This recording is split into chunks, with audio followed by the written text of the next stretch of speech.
বেলডাঙ্গায় সংবাদ মাধ্যমের ওপর আক্রমণের ঘটনায় রাজ্য সরকারকে আক্রমণ করলেন বিজেপির রাজ্য সাধারণ সম্পাদক লকেট চট্টোপাধ্যায়। তিনি বলেন, বাংলা সংবাদ চ্যানেলের সাংবাদিক সোমা মাইতির ওপর নির্মম হামলা চালানো হয়েছে। চিত্র সাংবাদিক সহ আরো বেশ কিছু সংবাদ চ্যানেলের সাংবাদিকদের ওপর হামলা চালানো হয়েছে, কিন্তু পুলিশ দেখেও কোনো ব্যবস্থা নেয়নি। রাজ্যের মুখ্যমন্ত্রীও কড়া আইনি ব্যবস্থা নেওয়ার কথা বলছেন না। তার বিরুদ্ধে আমরা সোচ্চার হচ্ছি।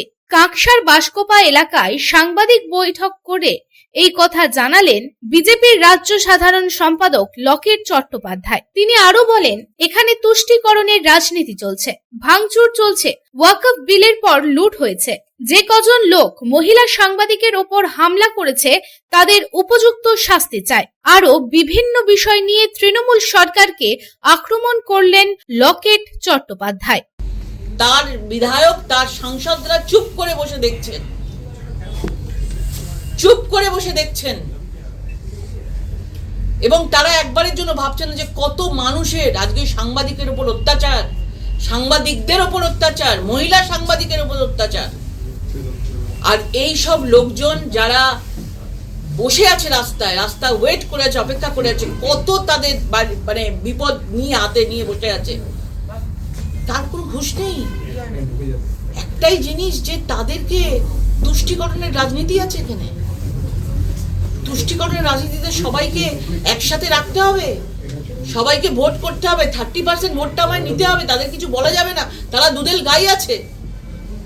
আজকে এই অবস্থা হয়েছে আমাদের পশ্চিমবাংলার। মমতা বন্দ্যোপাধ্যায় চুপ।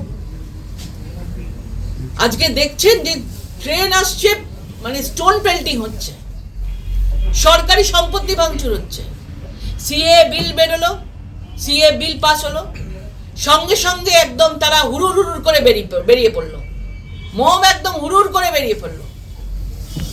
এনআরসির নাম করে ভাঙচুর, ট্রেন ভাঙচুর, ট্রেনের টিকিট কাউন্টার ভাঙচুর, বাক্স লুট করে নিয়ে চলে গেল টিকিটের, যারা টিকিটের যে পয়সাগুলো ছিল সে বাক্স পর্যন্ত লুট হয়ে গেল, টিকিট কাউন্টার জ্বালিয়ে দেওয়া হলো। আপনাদের মনে পড়ে সেটা? ওয়াকফ সম্পত্তি, সেই বিল যখন ওয়াকফের বিলের যখন বেরোলো, যে এই ওয়াকফ বিলের যে বিলটা বেরোলো, তারপরে দেখুন কিভাবে মুর্শিদাবাদে লুট হয়েছে।